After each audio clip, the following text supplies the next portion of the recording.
যার যেটা অভ্যাস সেটা কিন্তু থেকেই যায়। মানুষে বলে না যে মানে যেটার মধ্যে আমাদের মধ্যে যে নিজের একটা মানে নিজের আমগো জন্মের থেকে যে আমরা মানে নিজের আদত আমরা নিজে মানে যেটা আমাদের অভ্যাস থাকে সেটা কখনো আমরা চেঞ্জ করতে পারি না। হ্যাঁ, দেখাবানোর জন্য মানুষ কাউকে দেখানোর জন্য আমরা হয়তো অল্প চেঞ্জ হওয়ার জন্য চেষ্টা করি, কিন্তু আমরা কখনো চেঞ্জ হইতে পারি না। সেভাবে বললাম রিতমের কথা। রিতম যেভাবে মানে আইনের দ্বারা বা পুলিশ প্রশাসনের দ্বারা বা সঙ্গীতা দিদি ভাইয়ের মানে বুঝানোর পর যেগুলো ও চেঞ্জ হয়েছিল, আগের মতন ও মানে যা যা মেয়েদের সাথে ফ্লটিং করেছিল তো সেগুলা কিন্তু ও বন্ধ করে দিয়েছে। আর ওর আগের যা কীর্তিনাকাতা যা করেছিল সেগুলা কিন্তু সবার কাছে মানে মাপ চেয়ে নিয়েছিল। তো যাই হোক, এখন পর্যন্ত ও ভালো করে রয়েছে। কিন্তু আজকে আমি একটা কথা বলতে বাধ্য হয়েছি কেন, রিতম যেভাবে মানে ও তো বললো যে কালকে দেখলাম লাইভে, ও লাইভে বললো যে গুড়িয়া দিদিভাইয়ের সাথে আমার ফ্রেন্ডশিপ আছে, আমার ভালো ফ্রেন্ড। আমি সেই জায়গাতে গুড়িয়া দিদি মাত্র আমার ফ্রেন্ডই থাকবে। তো সেই জায়গাতে গুড়িয়া দিদি যদি এতই তোমার দিদি দিদি হয়, একটা ভালো ফ্রেন্ড হয়, কেন এত মানে তোমরা যে শর্টগুলা এখন বানিয়ে যাচ্ছ বা থাম্বনেল লিখে যাচ্ছ, সেই জায়গাতে তো স্পষ্ট বোঝা যাচ্ছে না যে তোমারও গুড়িয়ার মধ্যে কিছু একটা চলছে।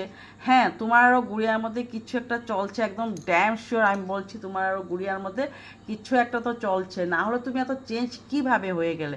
না হলে তুমি এত পট করে চেঞ্জ হয়ে গেলে?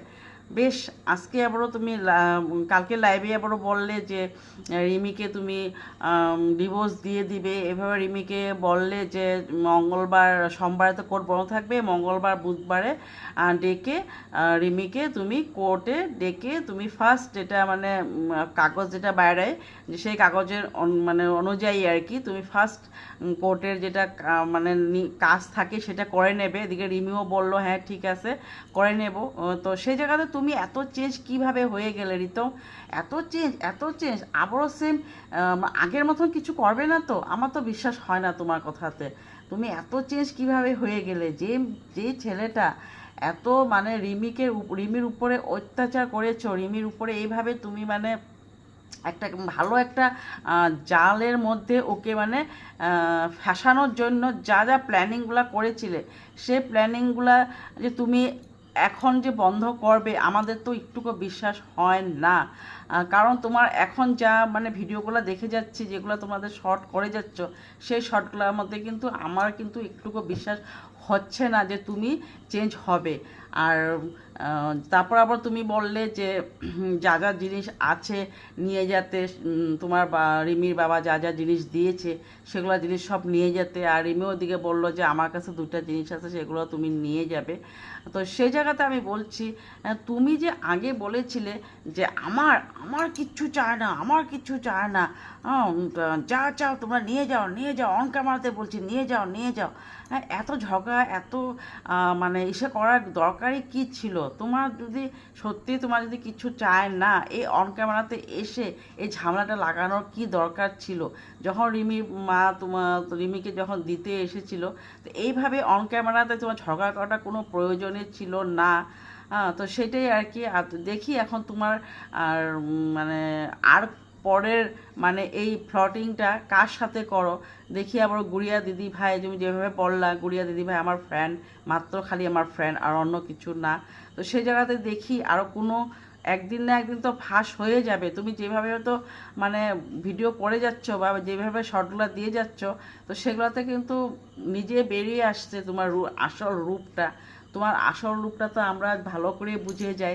যেভাবে রিমিকে তুমি এভাবে অত্যাচার করে একদম একটা বলে না লেবু একটা যখন চিপে যখন একদম পুরো চিপানো হয়ে যায় তখন একদম তিতো হয়ে যায়, এভাবে মেয়েটা একদম তোমার পাশে থেকে চিপে মানে একদম মেয়েটাকে লেবুর মতন চিপে একদম তিতু করে দিয়েছিলে।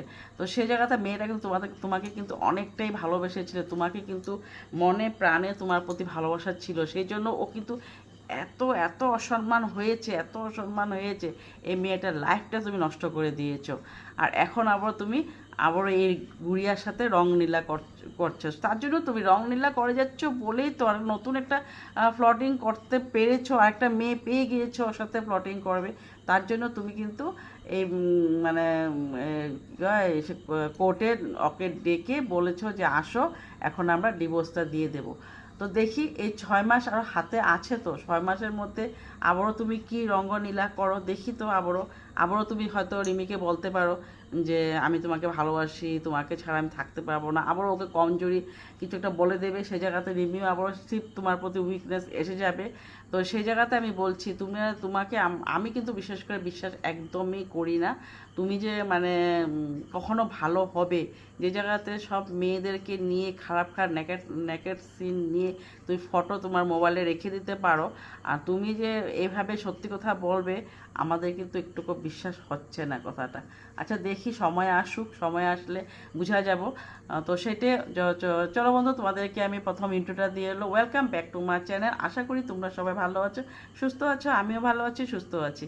তো সেইটাই রিমিকে আজকে ফোন করে ফোন করলে রিতমে বলল যে মঙ্গলবারে, হয়তো মঙ্গলবার বা বুধবারে কোর্টে দেখে দেব। কোর্টে দেখে দেওয়ার পরে কাগজ দুটো থাকবে, একটা কাগজ রিমির কাছে থাকবে, একটা কাগজ থাকবে রিতমের কাছে। তো ওটা আমাদের লেখা থাকবে যে রিতমের প্রতি যা মানে দায়িত্ব, যা প্রীতমের যা যা মানে প্রীতমের প্রতি মানে রিমির কোনো অধিকার থাকবে না আর কি। সেটা হিসাবে একটা মানে লিখিত হবে। সেই লিখিতটা মানে সাইন দিয়ে একটা রিমির কাছে রাখবে, একটা রাখবে রিতমের কাছে। তারপর 6 মাস পরে ওদের মেন ডিভোর্সটা হয়ে যাবে। তো সেই জন্য আমি বললাম কি দেখি 6 মাসের মধ্যে রিতমে আর কি গুল খিলায়, আর কি কি কি করে কি না করে। এই কয়েক মাসের মধ্যে রিতমে আমরা সবাই ভেবেছিলাম হ্যাঁ ও একদম খুব ভালো একটা ছেলে হয়ে গিয়েছে, হ্যাঁ ভালো নিজের কাজ মানে করে, মানে ভালো একটা জায়গায় গিয়েছে, ভালো কাজ করছে। সে জায়গাতে কিন্তু ওর এই থাম্বনেল লেখা দেখে আমরা বুঝে গিয়েছি যে আমার মনটা খুব খারাপ লাগছে, এরকম শাশুড়ি পেয়েছে। আরে এরকম শাশুড়ি পেয়েছি, এসব কথা লেখার কোনো তোমার দরকারই নেই। তুমি কি ঝিমিকে এগুলা কি জানানোর জন্য করছো নাকি?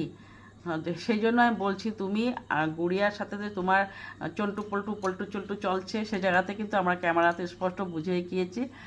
তো সেটা দেখিয়ে 6 মাসের পরে আবার কি ঘটনা ঘটাও তুমি 6 মাসের মধ্যে।